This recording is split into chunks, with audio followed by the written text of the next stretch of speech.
Hello, and welcome back to the Book Marketing Tips and Author Success Podcast. This is Penny Sansevieri. And Amy Cornell. And we are very excited to be back for another Friday show. And today we're talking about Kindle Unlimited, which is always Kindle Unlimited, I realize, is kind of a good news, bad news thing for a lot of authors. Some authors really love it. Some authors really hate it. But it's definitely defined a lot about how Amazon operates, and having your books in Kindle Unlimited potentially can open you up to, a lot, to a group of readers that you may otherwise have had a hard time reaching. The challenge is, and we saw this is another idea that actually came from Reddit. The challenge is that a lot of authors have been seeing, and this is not everybody all at once, but incrementally a decline, a Kindle Unlimited page read decline. And Amy, you spotted this on Reddit, that a lot of authors were kind of complaining about this, right? Yeah, it seems to be a pretty hot button issue on Reddit right now. The decline in page read drop-offs. A lot of authors are talking about it. I will say that from what I read, and that's kind of why we wanted to do the show, is that based on the conversations I was seeing them having, is that a lot of it centered around, it came out of nowhere. I've done the same thing since the beginning. And that's kind of like the tricky part right there, right? Like, I've been doing the same thing since I put my book into KU, and all of a sudden things are changing. And they wanted to know why. They wanted to know who else was experiencing it, all these other things. And so that's kind of what piqued my interest, is that especially when people say, well, I've been doing the same thing over and over again, and now things are changing. And it's like, that's pretty typical in publishing, actually, Yeah. Yeah. We very much always talk about, like, very little in authorship, in author branding, in growing your business as an author is set it and forget it. And we use that phrase all the time when we do shows across topics, that it's not very often that you just get to be done with something. And, for those of you listening that are going, oh, great, like, sorry. Right. Not trying to stress you out, but the reality is you are appealing to real everyday people with changing interests, with like the trends in the industry change. There's so much going on. It's such a fun, interesting, dynamic industry. But to stay competitive in it, you need to also remain interesting and dynamic. And so that's what kind of led to, let's chat about this and talk about ways to remain interesting, dynamic, and competitive if you have your books in KU, or you're interested in putting your books in KU, just so you can be prepared. Right, exactly. And this is, and again, this is not because we've done a lot of Amazon warning shows, and I think we did one just a couple weeks ago, but this is not an Amazon warning show. This is kind of what happens with Kindle Unlimited. This is the ebb and flow, shall we say, of the Amazon ecosystem. And it does change. So part of it is that, so we had an author who said that, this author writes in a couple of different genres. And on the one hand, one side of her library just really picked up, and her other side kind of dropped off. Seasonally, this happens, right? So seasonally, people become, like, for example, starting in July, I had a lot of books presented to me in the algorithm on Amazon that were about Hallmark Christmas books. Apparently, Amazon knows I'm a target. I don't know how they know. They know that I'm a target for these feel good, like Hallmark holiday-ish type books. So a lot of that happens. The A10 algorithm, Amy, I think, because we actually did a show on the A10 algorithm. The A10 algorithm really wiped out a lot of, it changed. I don't want to say that it wiped out a lot of books, but it really did change a visibility for a lot of authors. Mm-hmm. Right. Yeah, and I think it's kind of, I mean, I know when you and I have spoken about other things, I've said this before, but I really do think it applies here as well, that it's kind of like when you go get blood work out of nowhere.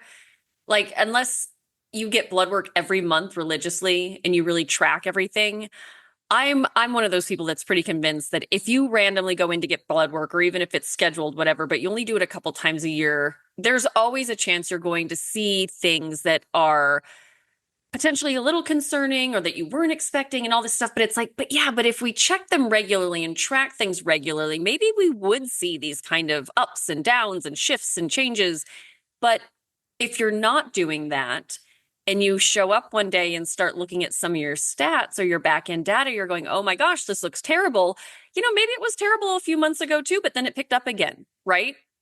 Maybe it's always been terrible. Maybe it's always no, but truly, like I do think that there is something to be said for, again, just setting something up and assuming everything's great until it gets really bad and not actually tracking that there are, as you said, pretty natural ebbs and flows to these kind of things.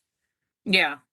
Yeah, exactly. And some of it can be so I think the tracking is always a good. It doesn't necessarily mean that you have to know because the page read math is uh, I feel like the page read math is a little convoluted. I and oftentimes ridiculous. It seems like it's a ridiculously low and then you total it up and you're like, "Oh, okay, well that makes a lot of sense."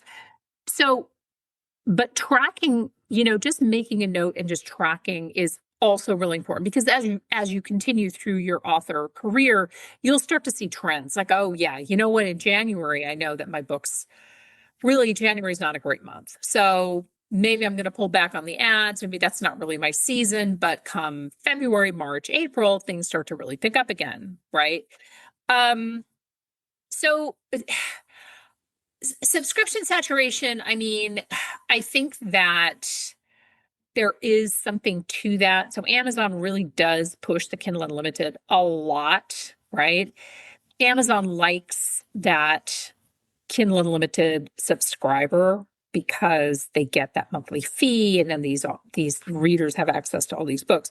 But there is something to this, a subscription saturation where I don't notice necessarily that there are so many more people signing up for this subscription, which then, you know, by the same, in the same vein, would say, well, then you're going to get a lot more readers to your, you're going to a lot more people picking your book out of Kindle Unlimited.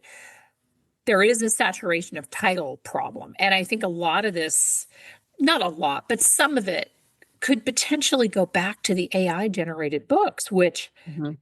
we talked about, and we refer to this person now as ChatGPT guy, who was going to write 50 books, nonfiction, for which he has no expertise, just using ChatGPT, which makes me want to tear my hair out, right? Right. Hmm. Um, so to some extent, those could potentially be factors. There could be a saturation of similar titles, so new releases that just flooded the marketplace, and all of a sudden now you're seeing kind of a drop off. So there's a lot of different things that it could potentially be before you go in and you panic, like, oh my gosh, the Kindle Unlimited. But the other thing, Amy, you and I talked about this too in the green room, is that um it, having all of your books at Kindle Unlimited is not a really solid strategy either. No, I mean, it's like, and I love this example. It's like keeping your entire retirement fund in one stock. Yes, It's right, like exactly. you're relying on one element to do essentially all of your sales for you, which is just blows my mind. Yeah. And so I think it's definitely one of those situations too. Again, we get it. We work with new authors all the time. And so we fully respect that there is a lot going on. It takes a lot to write the book. And then you have the production. And then it's out there and then it's time to market it. which I realize is not everybody's favorite. And it just seems like there's always something to be doing. And so I can totally understand the appeal of KU. It's like, yes, please take this screaming baby off my hands and make it awesome. Like, Yeah. Yeah. make sure everybody reads it. I love that idea. Let's do that. Yeah. But the reality is that is not going to carry you forever. And it's certainly not going to carry you by using that strategy with every single one of your titles. Right. Right. Exactly. So I think that being, and here's the thing. Kindle Unlimited, we actually did a show on Kindle Unlimited specifically. Kindle Unlimited, if used correctly, can be a really great way to introduce your readers to your brand and or your series, right? So putting the first book in a series, for example, in Kindle Unlimited is a great way to introduce readers to the storyline, right? Mm-hmm. To you as an author. Fabulous. Okay. But I also think that it's a matter of knowing. So Kindle Unlimited, and you alluded to this, and what you were saying is Kindle Unlimited is kind of it feels like it's an easy way to get a bunch of readers. Like, I'm just going to put my book in Kindle Unlimited and let Amazon kind of figure it out, right? Right. Amazon's not going to figure it out. Like, Amazon is not there to help you sell your book. They're just there to offer you a platform that will hopefully sell your book, right? Mm-hmm. So I think also knowing whether or not your book is Kindle Unlimited material is really smart. And here's a tip too. So my books are in Kindle Unlimited, and that is not the norm necessarily for nonfiction. But I have my books in Kindle Unlimited because because of the demographic of the reader, right? So, but I don't have them, I don't have it automatically renew. So every 90 days, I have to go back in there and decide if I want to have the book in Kindle Unlimited. So that's the other thing though, too, is that you could dip your book in and out of Kindle Unlimited. Here is something that I get pushback from authors on all the time. When Amazon says that your book has to be exclusive with Amazon in order to be in Kindle Unlimited, that guidance does not follow your print book. So your print book can be everywhere. Your ebook, if you are in Kindle Unlimited, should only be on Amazon, although Amazon's making changes, and we're going to cover that in a minute. And Amazon does sell the lion's share of ebooks. I want to say, depending on genre, Mm-hmm. Amazon sells between 90 and 95% of all ebooks out there. So having it exclusive or not, Amazon's going to be your best source, right? But I mean, Amy, there was another idea too. So instead of putting your entire backlist in Kindle Unlimited, going wide. Now, going wide, if you're not familiar with that term, means having your book on all of the platforms, which absolutely you can definitely do that. And then having one book in Kindle Unlimited exclusively to Amazon. Mm-hmm. Right?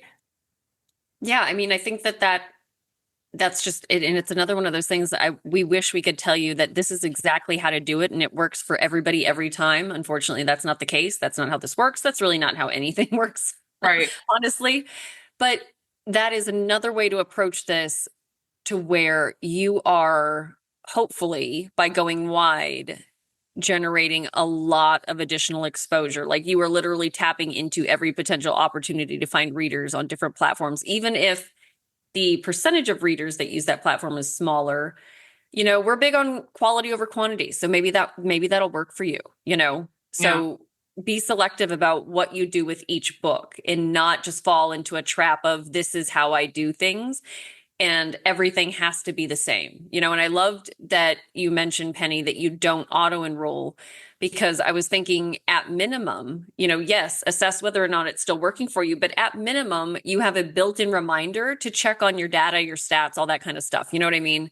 Yeah. So at minimum, every 90 days, you are reevaluating how your books are performing. So again, you have a much better idea of when things do ebb and flow and what is a normal, amount of ebbing and flowing for your titles.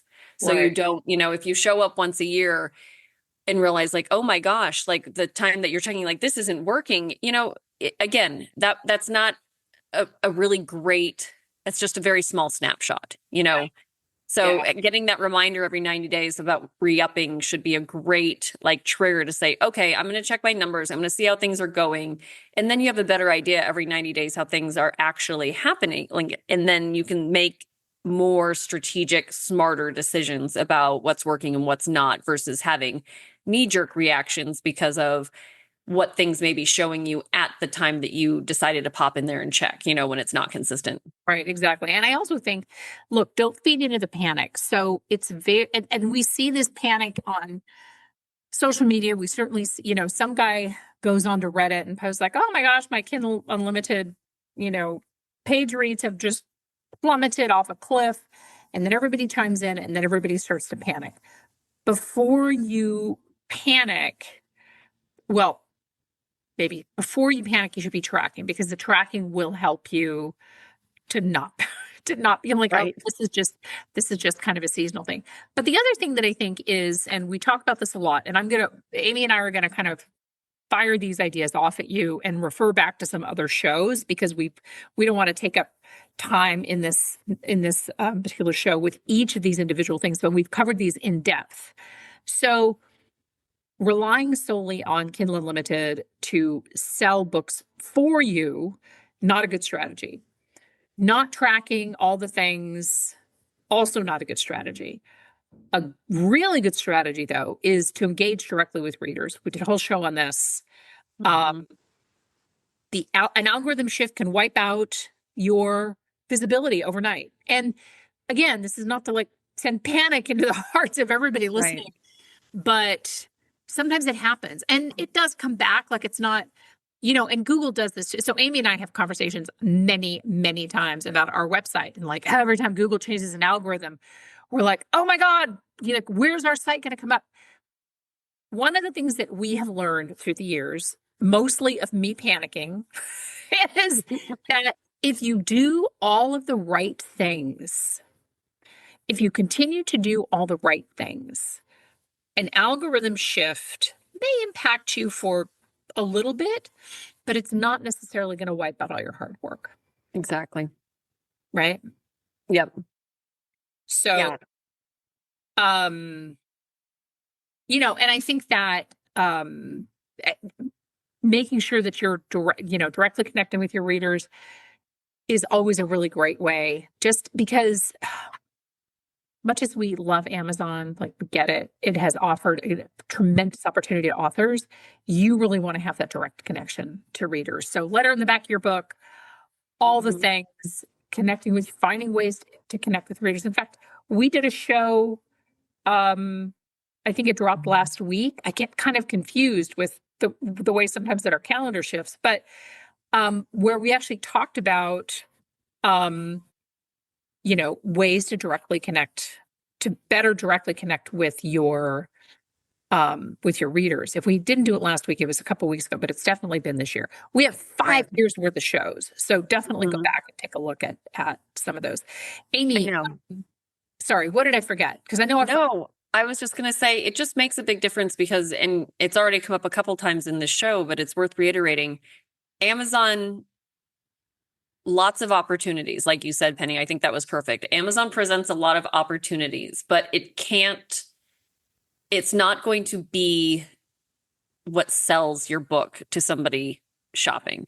Oh, for sure. And so all the things that you do for your brand, having a reader magnet, high quality one, we've talked about that before too, bonus chapters, all the fun things, quizzes, checklists, all the other things that show that you are dedicated to the reader experience make a big difference because a lot of readers, especially when they're new to an author, they may have found your book in KU, they are going to check you out.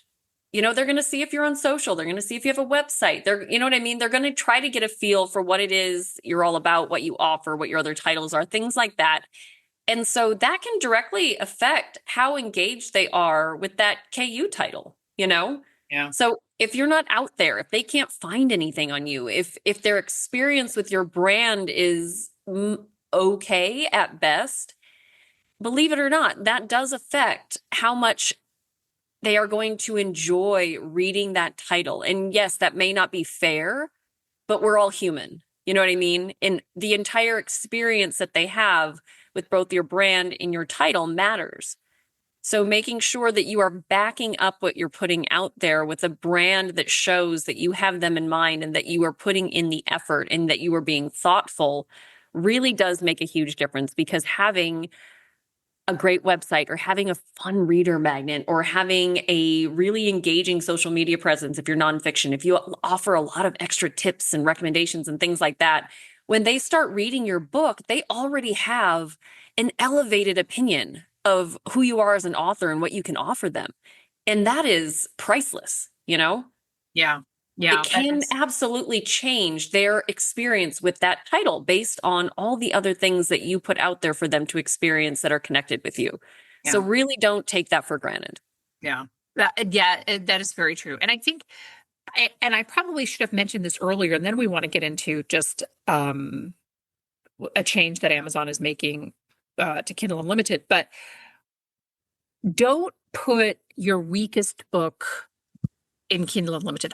I know this goes without saying. I get it. But if your first book is like, oh, I was still learning a lot. The first book isn't strong enough. But as the series goes on, it gets much better. Here's the problem with that. Your read through is going to be terrible. So putting your first book in Kindle Unlimited, even if it's not in a series, it could just be the first book, that you wrote under your brand. Putting a first book in a series is a great way to bring readers into your library or the series, the book series, whatever. If the first book is the weakest of all of its little siblings, Mm-hmm. that's going to really wreck your brand. So that's another thing to consider too, is that, That's a yes, I love that. well, because, and if you're tracking, like if you're tracking, Mm-hmm. if you're keeping track of, and we're not asking you to do the math here, but you want to see what your read through rates are. So are people, reading through, like, people reading your first book that's in Kindle Unlimited from start to finish, and then you're seeing, spikes in sales to your other Sure. books? That's a great sign. I But know. if your book in Kindle Unlimited is not helping your other books, that's a problem. Right. And Penny, I'm glad you mentioned that, because now I'm going to say something that's going to make a few people fall off their chairs, but it's true. If you are writing in a genre that is really primed for Kindle Unlimited, that has a track record of being popular in Kindle Unlimited, but you're just not seeing things come together, it might be worth, and to Penny's point about having a really stellar book for them to engage with you with initially in Kindle Unlimited. If you write a series or anything like that, it might be worth revisiting. Does that first book, because again, if you've been writing for a while, it could be a few years since you wrote that, could be a decade. You know what I mean? Yeah. It might be worth revisiting that book and jazzing it up a little bit. And we've worked with clients that have done that, Yeah. that have gone back through and given their first book some love, because again, you are a different person, you evolve as an author. I think most authors, as they continue to write, also become more engaged fans of their genre too, Penny. So they may not have started off that way, but those that are really dedicated really do start to better understand how readers respond, what they're looking for, all those things. And that could absolutely play a role in making some key updates to that original title, to that first book in a series, or that one book that is your best option to get people engaged with you. It might be worth considering going back and seeing if there's something you can do, especially at the beginning. Like you said, Penny, like if you really don't catch their interest at the onset, you're going to lose them, right? Yeah.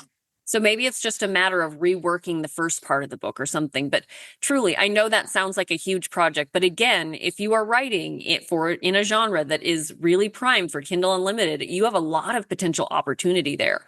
Then it might absolutely be worth revisiting if you can make any tweaks to that book to better engage people and get them more interested in what you have to offer from the onset with just a few simple tweaks.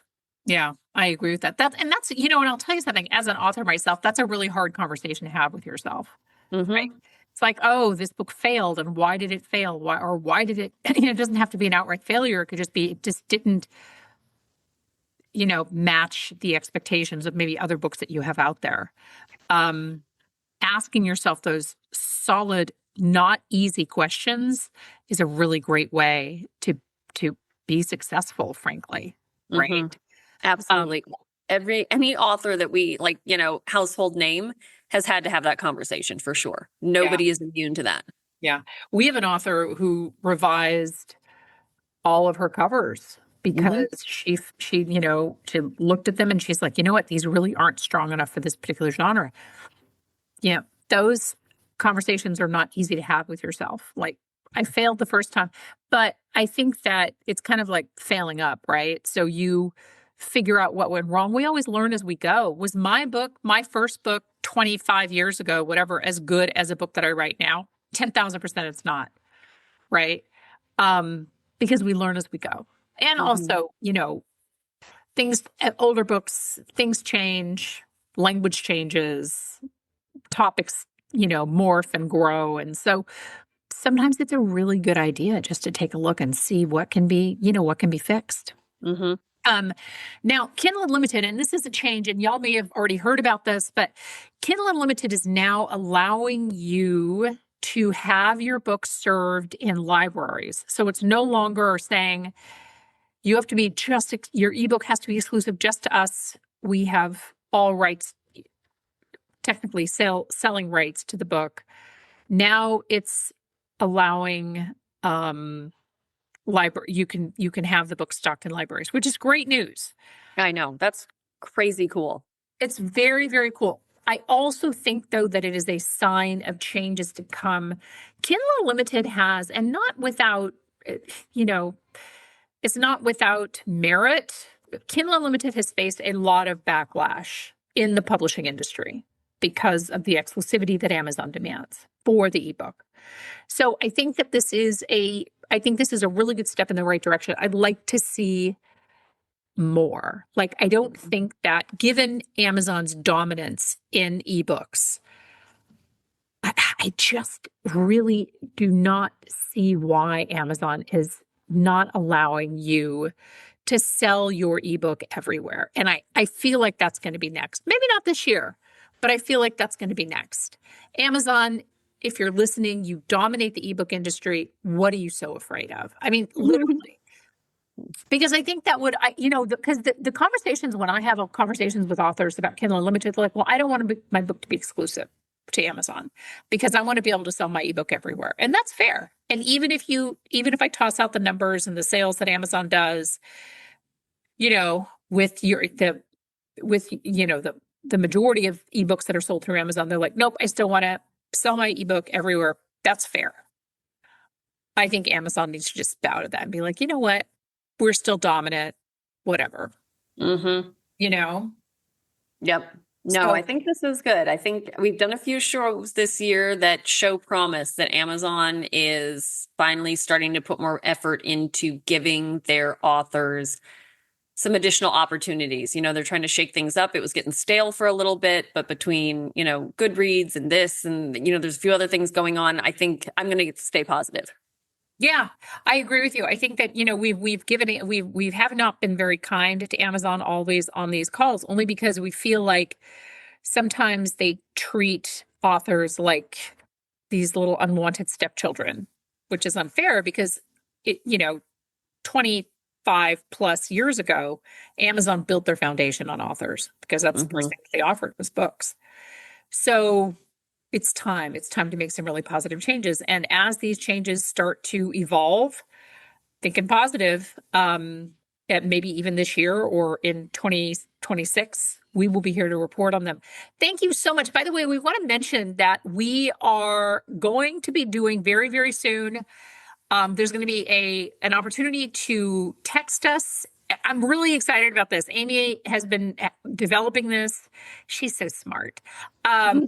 And we are working with the provider to give you the opportunity to text us, either show feedback or a question. So, and it's going to be super easy to do, and the information will all be on the platform. So we're very excited about that. Hopefully in the next few weeks, we'll have that rolled out. But I'm really, really thrilled about that. The other thing that I want to say is thank you to you, those of you who are listening to us about the reviews. We are at 98 ratings and reviews. So so close. I I know, we're so close. So get us over the top before the end of the year, guys. We're really, really, really excited. Thank you all so much for listening. We appreciate you. We appreciate your ideas and your show feedback. Pretty soon, you're going to have a much easier way to deliver those to us. Thank you so much for tuning in. We'll see you next Friday. Bye-bye.